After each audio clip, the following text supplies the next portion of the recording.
أعوذ بالله من الشيطان الرجيم சபிக்கப்பட்ட ஷைத்தானை விட்டு அல்லாஹ்விடம் நான் பாதுகாப்பு தேடுகின்றேன்.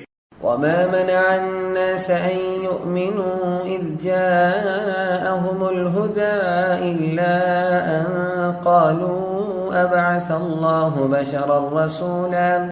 மக்களிடம் நேர்வழி வந்தபோதெல்லாம் அதன் மீது நம்பிக்கை கொள்ள விடாமல் அவர்களை தடுத்தது அல்லாஹ் ஒரு மனிதரையா தூதராக அனுப்பியிருக்கின்றான் என்று அவர்கள் கேட்டதுதான். قل لو كان في الأرض ملائكة يمشون مطمئنين لنزلنا عليهم من السماء ملكا رسولا. அவர்களிடம் கூறும், பூமியில் வானவர்களே நிம்மதியுடன் நடந்து திரிந்து கொண்டிருப்பார்களேயானால் நாம் அவர்களுக்காக வானத்திலிருந்து திண்ணமாக ஒரு வானவரையே தூதராக அனுப்பியிருப்போம்.